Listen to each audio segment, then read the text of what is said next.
Morning guys, it's a really beautiful day, a bit cloudy but a bit of blue sky about.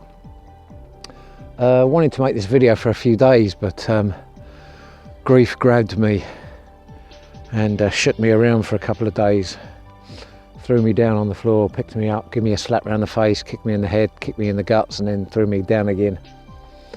So I've been a bit distant, but I'm kind of feeling a little bit more normal now, so I thought I'd do this video while I can.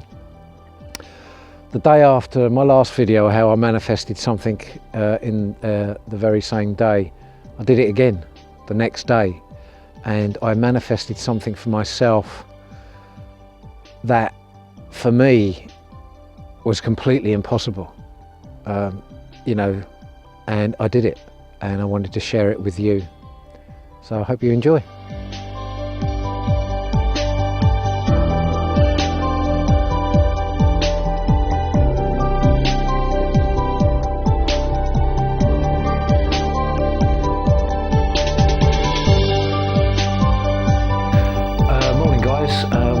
This video a few days ago, and yet kind of grief grabbed hold of me, threw me down to the ground because of this manifestation.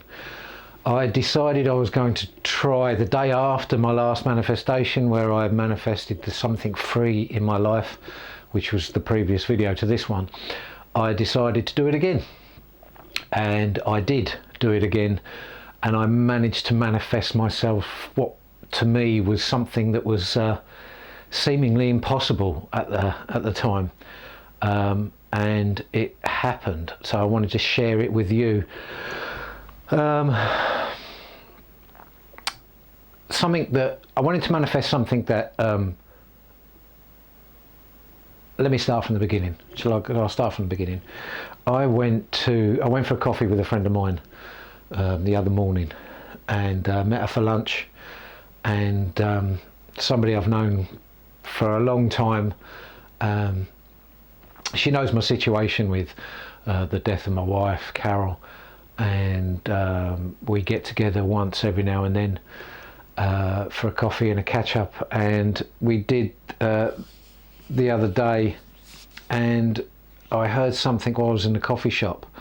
I heard laughter, and laughter has been missing in my life now for, well, 2 days ago it was 7 months to the day that Carol passed away, and I haven't laughed since. I haven't heard laughter, and or maybe I have and it just hasn't registered with me, but I heard laughter. And the other day I said to myself, do you know what, I'm going to manifest laughter in today I'm going to belly laugh. And I haven't belly laughed for as long as I can remember, and it happened for me. I went through the day it was quite a somber day, because I knew it was the 5th, and I knew the next day would have been 7 months to the day, so it wasn't something that I was particularly looking forward to. The day went past uneventful, but in the morning I had the intention of manifesting laughter, me laughing out loud. And the process for me was I relaxed into the present moment. And for any of you that have read Eckhart Tolle's The Power of Now, I suggest you do read it, because it gives you the idea of how to live in the present moment, or at least experience the present moment. We're so occupied with what's going to happen in the future, and so preoccupied with what's happened to us that we forget where we are. So if you ever get a chance to read Eckhart Tolle's The Power of Now, please do. So I got myself extremely present. I was in the present moment. There was no future, well, there was no past, and I can hold that state of mind for maybe a minute or so before thoughts start coming in and I get distracted, and then I have to focus myself back into it. But that's, for me, is when I'm there to manifest. Maybe I'm asking the universe, and because of the mind chat has disappeared, it's able to hear me, It's the only way, kind of, the human brain the only way the human brain I can understand it, my human brain anyway. So got myself nice and present, and I opened up my heart chakra, and I actually said it out loud: today I'm gonna belly laugh. And that was it. I let it go. I didn't think about it again, and I guess I didn't think about it again. And it was in that evening, bless my dog Sam, I've introduced you, he follows me absolutely everywhere I go, and I was going upstairs for a shower, and Sam's ran up past me up the stairs because he knows I'm going up the stairs, and he's sitting at the top of the stairs, and I just said, "Sam, you're going for a shower?" Now Sam hates being washed and bathed, and, well, not bathed, showered. I get in the shower with him in me Bermudas and shampoo him up and clean him up, and he absolutely hates it. He's a rescue, bless him, and he's been quite mistreated in the past. He came from Ireland, and we don't know his full history, but he was beaten and starved, and was in a pretty poor way when we got him. But now he's full of love, and he's healed, but he still has his bad days. And I think it is something to do with water. Maybe he had a bad experience with water. He certainly had a bad experience with brooms. He pick up a broom to brush the floor, and he'll cower and tremble in fear. So he's been beaten. If I lifted up my foot to untie or tie up my shoelace, he thought he was going to get a kick in, so he'd start trembling. He was really scared. So there is a possibility that he's been had bad experiences with water as well. But so anyway, I said to him, "Sam, you're getting in the shower?"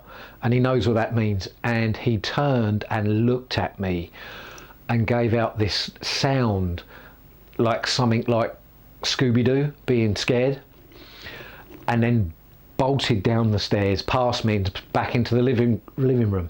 And I sat on the stairs, and I couldn't control the laughter. It was just, it overtook me. It was all-encompassing laughter. And I laughed and laughed, and as I sat on the stairs, I realised what had happened. And two things happened then.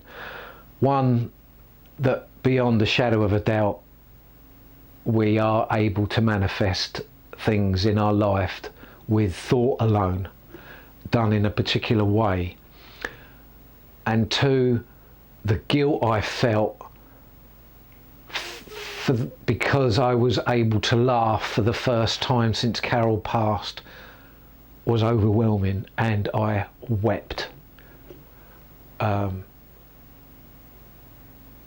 And it was one of those moments that I'll never forget, because it should have been joyous, and Carol wasn't there to share it with me, so it was particularly sad as well.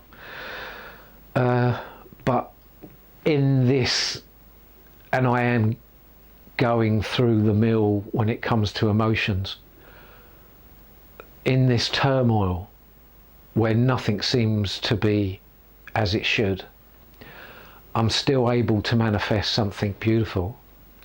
I'm still able to manifest something, and I've decided to live my life this way,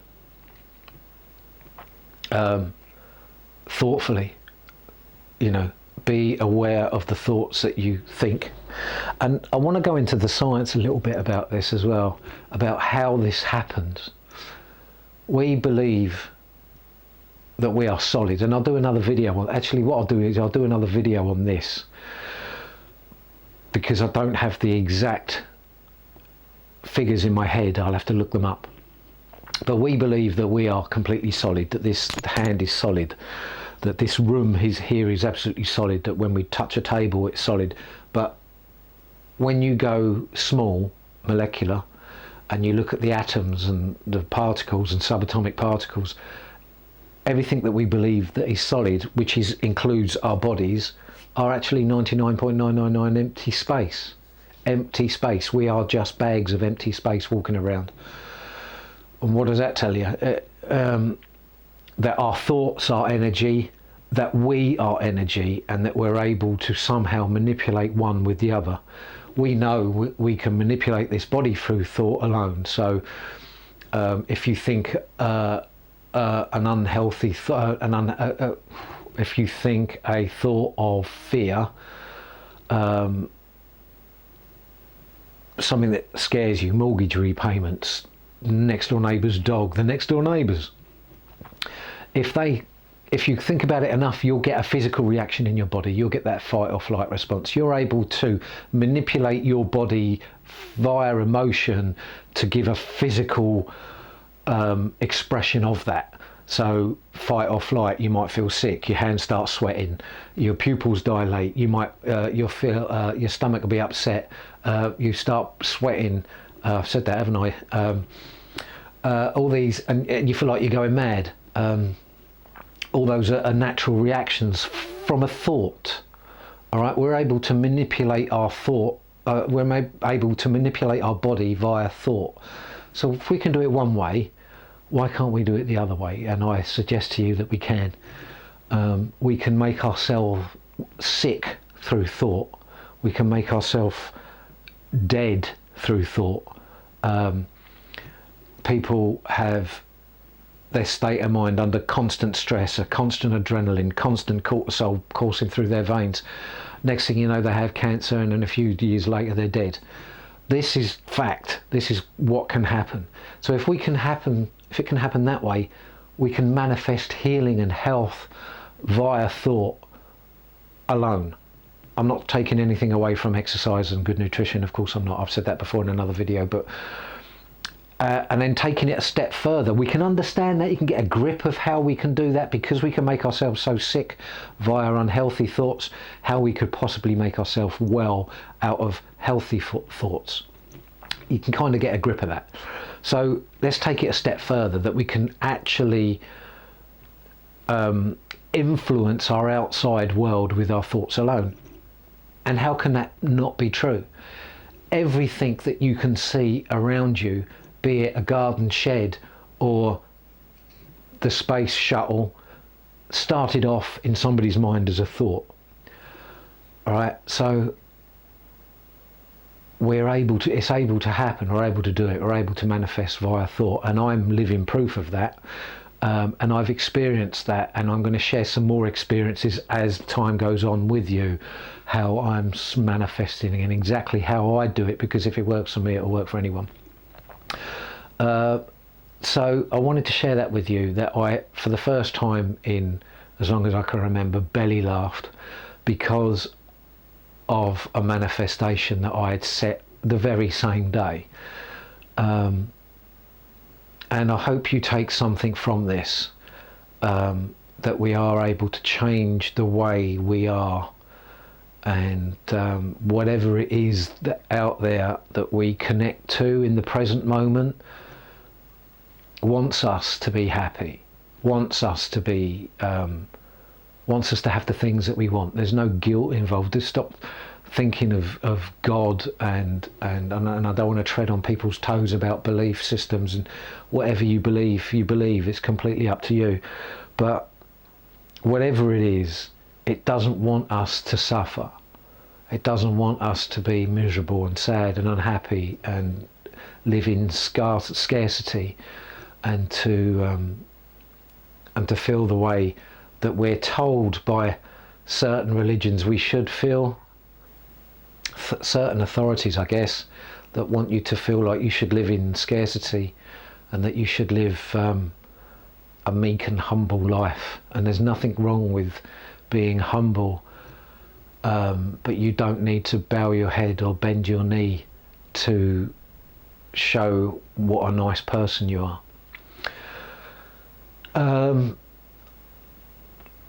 So thank you for continuing to watch my videos, and I'm very grateful for your support. The grief is tough, and it's not going away anytime soon, and I understand that this is something I'm going to have to live with for the rest of my life. But in the midst of that pain, there is a way. There is a way. You know, there's somebody that said, and I can't remember exactly who, that grief leaves a scar, but the truth is that scar is somewhere where the light can get in, and I get that, I understand that, because through this pain something is reaching inwards and making itself known. And I'm glad I'm able to share it with you guys. So yeah. So thanks for watching, and I'll speak to you again soon. Take care. Bye bye.